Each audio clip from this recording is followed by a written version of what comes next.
네, 오늘은 예레미야서 9장을 함께 보겠습니다. 오늘부터 시작해서 또 새로운 한 주가 시작됩니다. 참, 한 주가 정말 빨리 지나가고 또 빨리 시작되고 세월이 이렇게 빨리 가나 싶습니다. 이럴 때 우리가 하나님의 말씀을 좀 한번 떠올려 보게 되는데요. 바로 세월을 아끼라라는 하나님의 말씀입니다. 때가 악하기 때문에 더더욱 우리가 세월을 아껴야 됩니다. 하나님의 때, 하나님의 그 심판의 날이 가까이 옴을 볼수록 우리의 마음과 우리의 생각이 바뀌어야 됩니다. 지금까지 우리가 살아왔던 삶을 되돌아보고 이제 하나님 앞에 회개할 것이 있으면 빨리 회개하고 주님 앞에 새로운 마음으로 이제 하나님의 말씀에 순종하며 살겠다는 결단을 해야 되는 때가 아닐까 싶습니다.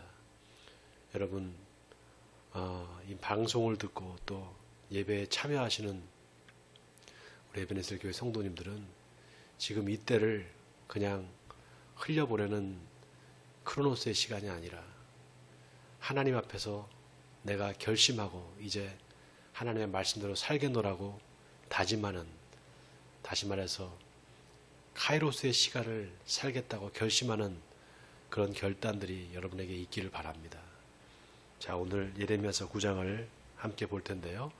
예레미야서 9장은 하나님께서 유다 백성들의 그 불순종과 불신앙을 이제 심판하시는데 마치 초상집에 가면은 그 곡하는 사람들이 있잖아요. 곡을 하는 사람들이 있고 거기서 다 슬퍼서 눈물 흘리는 그런 초상집의 풍경을 하나님께서 비유로 말씀하시면서 이제 너희가 곧 그렇게 초상집이 되는 것처럼 그런 고난이 올 것이다. 그런 어려움이 너에게 닥칠 것이다. 이렇게 말씀하십니다. 자, 한 절씩 읽어가면서 하나님의 말씀을 나누도록 하겠습니다. 어찌하면 내 머리는 물이 되고 내 눈은 눈물 근원이 될고 죽임을 당한 딸 내 백성을 위하여 주야로 울리로다. 내가 광야에서 나그네가 머무를 곳을 얻는다면 내 백성을 떠나가리니 그들은 다 간음하는 자요 반역한 자의 무리가 되미로다. 여호와의 말씀이니라. 그들이 활을 당김같이 그들의 혀를 놀려 거짓을 말하며 그들이 이 땅에서 강성하나 진실하지 아니하고 악에서 악으로 진행하며 또 나를 알지 못하느니라. 너희는 각기 이웃을 조심하며 어떤 형제든지 믿지 말라. 형제마다 완전히 속이며 이웃마다 다니며 비방함이니라. 그들은 각기 이웃을 속이며 진실을 말하지 아니하며 그들의 혀로 거짓말하기를 가리키며 악을 행하기에 지치거늘 내가 사는 곳이 속이는 일 가운데 있도다. 그들은 속이는 일로 말미암아 나를 알기를 싫어하느니라. 여호와의 말씀이니라. 여러분, 여기 하나님께서 거짓말하는 사람들에 대해서 말씀하시면서 형제도 믿지 말라 이렇게 말씀하십니다. 여기 나오는 형제는 믿음의 형제입니다. 하나님을 믿는 형제들을 이야기하는 겁니다. 어떻게 하나님을 믿는 형제들이 이렇게 거짓말할 수 있을까? 여러분, 지금 이 세상에 악이 창궐하다 이렇게 말하잖아요. 근데 그 악이 세상에만 있는 게 아닙니다. 교회 안에도 있고 또 믿는 사람들 가운데도 그 악이 창궐합니다. 믿는 사람이 입으로 거짓말을 말하고 진실을 말하지 않는 것, 그것이야말로 하나님께서 가장 미워하시는 것이고 하나님의 진노의 원인이 됩니다. 자, 우리가 이 말씀을 대할 때 우리 자신을 돌아보기를 바랍니다. 내가 하나님을 믿는다고 하면서 내 입술에 혹시 거짓이 있지 않는가? 내가 거짓을 말하고 있지는 않는가? 혹시 내가 거짓에 휩쓸려 있지는 않은가? 여러분, 이걸 생각하시기 바랍니다. 자, 계속 읽겠습니다. 7절입니다. 그러므로 만군의 여호와께서 이와 같이 말씀하시되 보라, 내가 내 딸 백성을 어떻게 처치할꼬 그들을 녹이고 연단하리라. 그들의 혀는 죽이는 화살이라. 거짓을 말하며 입으로는 그 이웃에게 평화를 말하나 마음으로는 해를 꾸미는도다. 내가 이 일들로 말미암아 그들에게 벌하지 아니하겠으며 내 마음이 이런 나라에 보복하지 않겠느냐. 여호와의 말씀이니라. 이런 나라에 보복하지 않겠느냐? 반드시 보복하실 것이다라는 겁니다. 무서운 심판의 메시지를 지금 전하고 있는 것이죠.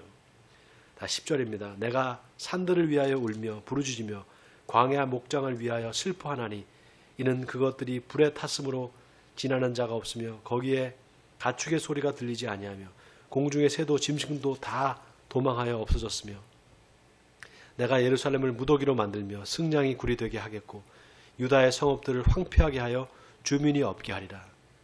하나님께서 지금 예루살렘을 완전히 멸망시키실 것이다라는 말씀을 하고 있는 겁니다.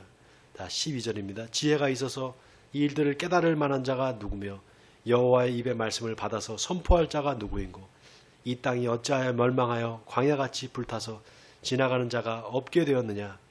여호와께서 말씀하시되 이는 그들이 내가 그들의 앞에 세운 나의 율법을 버리고 내 목소리를 순종하지 아니하며 그대로 행하지 아니하고 그 마음의 완악함을 따라 그 조상들이 자기에게 가르친 바알들을 따랐습니다.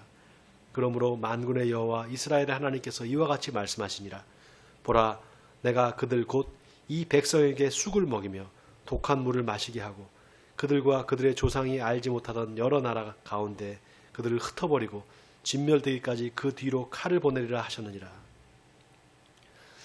여러분, 참으로 두렵고 떨리는 말씀입니다. 하나님께서 자신의 선택한 이스라엘 백성들을 광야 가운데 흩어서 그 이스라엘 백성들이 다 멸망하도록 만드신다는 겁니다. 그 이유가 뭐냐? 바로 하나님께서 주신 율법을 지키지 않고 하나님 말씀에 순종하지 않았기 때문이라는 겁니다. 여러분, 이 말씀을 지금 우리가 살고 있는 이 시대에 한번 적용해 보시기 바랍니다. 하나님께서 주신 율법, 바로 하나님의 생명의 말씀인 성경입니다. 그 성경의 말씀을 따라서 살지 않고 그 말씀에 순종하지 않으면서 하나님을 믿는다고 하는 수많은 가짜 그리스도인들이 있습니다. 여러분, 그들에게는 그들의 마음속에는 하나님이 없습니다. 오직 자신들의 배만 채우기에 급급하고 그 자기의 욕망을 채우기 위해서, 그 자기의 배를 채우기 위해서 예수님을 이용하는 그런 사람들이 얼마나 많은지 모릅니다. 지금 세계에서 나오는 여러 가지 뉴스들을 여러분 들어보시기 바랍니다. 정말 그 악은 세상 가운데 있는 것이 아니라 하나님을 믿는 형제들 가운데 있고 세상 가운데 있는 것이 아니라 교회 안에 그 악이 있다는 것을 우리가 발견하게 됩니다. 하나님께서 지금 이스라엘 백성들을 향해서 세상에 악이 있는 게 아니라 바로 너희 가운데 악이 있다. 너희 안에 그 악을 너희가 그대로 용납하고 거짓말을 행하면서 결국 하나님을 떠나서 율법을 버려버리고 하나님의 말씀에 순종하지 않고 바알신을 따르고 우상을 숭배했다라는 것입니다. 여러분, 우리가 이 말씀을 잘 새겨봐야 됩니다. 우리의 상태는 어떤지, 지금 내가 하나님을 믿고 있는다고 하지만 내 마음의 상태는 어떤지, 내가 혹시 나의 욕심을 채우기 위해서 하나님을 믿는 것은 아닌가 생각해 봐야 됩니다. 자, 계속 읽겠습니다. 17절입니다. 만군의 여호와께서 이와 같이 말씀하시되 너희는 잘 생각해보고 곡하는 부녀를 불러오며 또 사람을 보내 지혜로운 부녀를 불러오되 그들로 빨리 와서 우리를 위하여 애곡하여 우리의 눈에서 눈물이 떨어지게 하며 우리 눈꺼풀에서 물이 쏟아지게 하라. 이는 시온에서 통곡하는 소리가 들리기를 우리가 아주 망하였구나.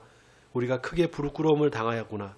우리가 그 땅을 떠난 것은 그들이 우리 거처를 헐었음이로다 하미로다. 부녀들이여 여호와의 말씀을 들으라. 너희 귀에 그 입의 말씀을 받으라.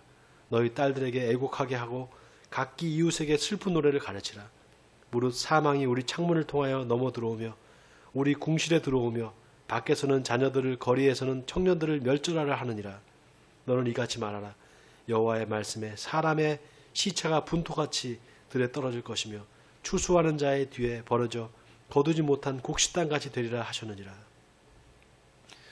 여러분, 정말 저주와 재앙의 말씀이 선포되고 있습니다.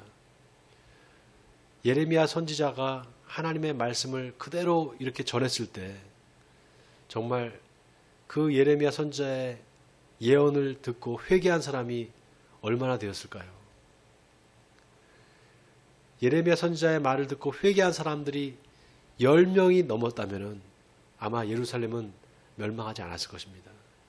예레미야 선지자는 예루살렘에 한 명의 의인이 없다라고 말했습니다. 그렇기 때문에 하나님의 심판이 예루살렘에 임하게 됩니다. 자, 하나님께서 정말 비통한 심정으로 예레미야 선지자 입을 통해서 말씀하십니다. 23절을 우리가 보겠습니다. 여호와께서 이와 같이 말씀하시되 지혜로운 자는 그의 지혜를 자랑하지 말라. 용사는 그의 용맹을 자랑하지 말라. 부자는 그의 부유함을 자랑하지 말라. 자랑하는 자는 이것으로 자랑할지니 곧 명철하여 나를 아는 것과 나 여호와는 사랑과 정의와 공의를 땅에 행하는 자인 줄을 깨닫는 것이라. 나는 이 일을 기뻐하노라. 여호와의 말씀이니라. 여러분, 오늘 이 24절의 말씀을 깊이 마음속에 새기시기 바랍니다. 하나님을 아는 것, 하나님이 어떤 분인지 아는 것, 바로 하나님은 사랑과 정의와 공의를 이 땅에 행하시는 분이라는 사실, 이 사실을 아는 것이 중요하다는 것입니다. 그 사실을 아는 사람, 바로 명철한 사람, 그 사람이야말로 하나님이 기뻐하시는 사람이다라는 것입니다. 여러분, 우리가 하나님을 사랑이다라고 말할 때 그 하나님의 사랑에 대해서는 우리가 많이 배웠습니다. 교회에서. 바로 예수 그리스도의 십자가의 그 죽음, 그것이 바로 우리를 향한 하나님의 사랑이었다는 사실을 우리는 고백합니다. 그러나 예수 그리스도께서 왜 죽으셨는지, 왜 십자가에 달려서 돌아가셨는지에 대해서는 우리가 그저 하나님의 사랑으로 우리를 하나님이 사랑하셨기 때문에 우리의 죄를 구원하시기 위해서 예수님이 십자가에 돌아가셨다, 이렇게만 생각합니다. 그러나 여러분, 예수님께서 십자가에 돌아가신 결정적인 이유는 예수님이 공의로운 삶을 말씀하셨기 때문이었습니다. 이스라엘 백성들에게 너희가 공의로운 삶을 살아야 된다. 너에게 정의가 있어야 된다. 정의로운 삶을 살아야 된다. 그 말을 했을 때 이스라엘 백성들은 다 예수님을 죽이려고 했습니다. 우리가 이걸 알아야 됩니다. 예수님이 왜 십자가에 돌아가셨는가? 바로 공의를 이 땅에 실현하기 위해서 예수님이 결국 십자가를 지고 돌아가실 수밖에 없었던 것입니다.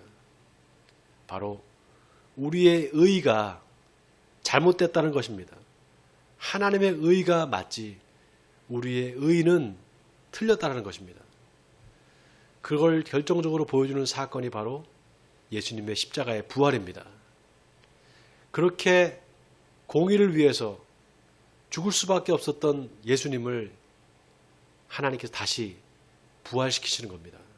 그 사건은 바로 우리 인간의 의의는 다 자기중심적이고 결국은 우리가 예수 그리스도를 우리의 의의로 판단하고 죽였다는 것입니다. 그러나 하나님께서는 우리의 의의가 잘못된 것이고 바로 예수님의 의의가 맞다라는 것을, 예수님의 삶이 정의로웠다는 사실을 증명해 주신 것입니다. 여러분, 우리가 이 말씀을 잘 깊이 새겨야 됩니다. 하나님은 어떤 분이신가? 사랑과 정의와 공의를 땅에 행하시는 분이다. 이 사실을 여러분 명심하시기 바랍니다. 자, 계속해서 읽겠습니다. 25절입니다. 여호와의 말씀이니라. 보라, 날이 이르면 할례 받은 자와 할례 받지 못한 자를 내가 다 벌하리니 곧 애굽과 유다와 에돔과 암몬 자손과 모압과 및 광야에 살면서 살적을 깎은 자들에게라. 무릇 모든 민족은 할례를 받지 못하였고 이스라엘은 마음의 할례를 받지 못하였느니라 하셨느니라. 여러분, 이 할례가 뭡니까? 하나님과의 언약을 그 몸에다가 흔적으로 남기는 것, 그게 바로 할례입니다.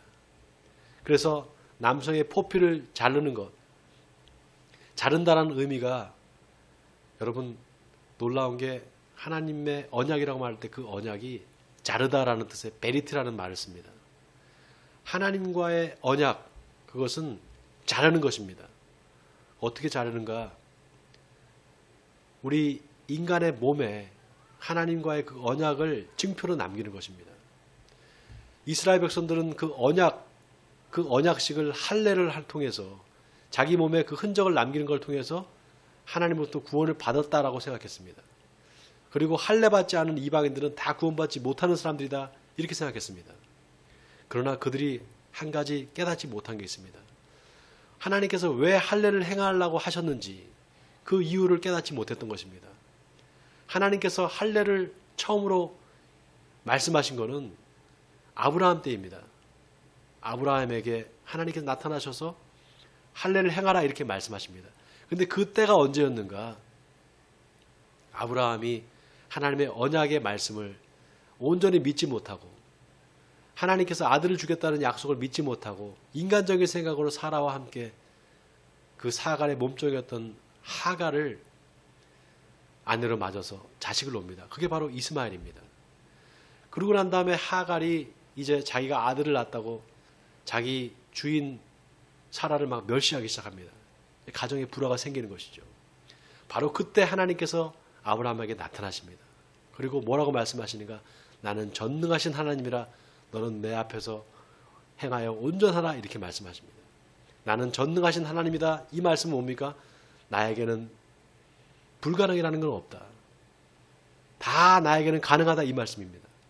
다시 말해서 내가 너한테 약속하지 않았느냐? 너한테서 너의 씨로 자식을 준다고 하지 않았느냐? 사라의 몸에서 아들을 낳게 한다고 말하지 않았느냐? 왜 그거를 믿지 못했느냐라는 겁니다. 믿으라는 거죠. 그래서 그 다음에 할례할 것을 명령하십니다. 그러니까 그 말하는 것을 이제 다시 한번 재확인하시면서 언약을 재갱신하시면서 그 흔적으로 그 표로 할례를 행하는 겁니다. 자, 그런데 오늘 이 본문에 뭐라고 말합니까? 다른 이스라엘 백성들이 아닌 이방인들, 에돔 족속, 암몬 족속, 모압과 광야에 살면서 살적을 깎는 자들, 다 이방 신들을 섬기는 그 사람들은 할례를 받지 못했는데 이스라엘 백성들은 할례를 받았는데도 불구하고 왜 멸망했느냐? 바로 마음의 할례를 받지 못했다는 것입니다. 마음의 할례, 바로 양심의 하나님께서 양심을 회복시켜 주시는 것, 그 양심을 회복시켜 주시는 것을 이 사람들이 받지 않았다는 것입니다. 여러분, 예레미야서 31장 31절에 보면 하나님께서 이렇게 말씀하십니다. 내가 너희를 애굽에서 끌어내서 내가 너희의 남편이 되었어도 너희가 나를 믿지 않고 나의 말을 순종하지 않았다. 그런데 이제 내가 새 언약을 맺으리니 이제는 내가 그 율법을 종이에다 기록해 주는 게 아니라 이제 너희의 마음에다 기록해 주겠다. 그래서 모든 사람들이 이제 어린아이부터 어른에 이르기까지 다 나를 알게 될 것이다. 이렇게 말씀하십니다. 바로 이거를 새 언약의 약속이라고 말하는데요. 이 언약이 언제 이루어지는가? 바로 예수 그리스도께서 십자가를 지고 돌아가시고 3일 만에 부활하시고 그 이후에 40일간 제자들과 함께 계시다가 하늘로 이제 승천하시잖아요. 그리고 난 다음에 정확하게 10일 후에 바로 오순절 날 성령이 임합니다. 성령이 임해서 그 나가의 다락방에 모여있던 예수님의 제자들한테 이제 성령이 임하니까 그 성령을 받고 이제 제자들이 담대하게 예수 그리스도를 하나님의 아들이고 메시아라고 증거합니다. 바로 그 성령이 임재하는 사건을 예레미야 선지자가 마음의 할례를 할 것이다라는 것으로 표현한 것입니다. 사랑하는 성도 여러분, 하나님께서 우리에게 주신 그 성령은 우리로 하여금 마음의 할례를 받게 합니다. 그리고 그 성령이 우리 가운데 오시면 이제 우리의 양심이 회복됩니다. 선한 양심으로 회복됩니다. 착한 마음으로 회복됩니다. 그래서 우리는 하나님의 성령에 따라서 살게 되면 그때 하나님의 공의를 실현할 수 있는 사람들이 되는 것입니다. 그렇기 때문에 예수를 진정으로 믿는 사람들은 그들의 삶에서 하나님의 공의가 나타날 수밖에 없습니다. 원하기는 예수 그리스도를 믿음으로 말미암아 여러분의 삶이 하나님이 기뻐하시는 공의의 삶으로 변화되기를 주님의 이름으로 축원드립니다. 그래서 하나님과 함께 동행하심으로 오늘 하루도 주님이 기뻐하시는 삶을 살고 주님께 영광을 돌리는 저와 여러분이 되시기를 주님의 이름으로 간절히 축원드립니다.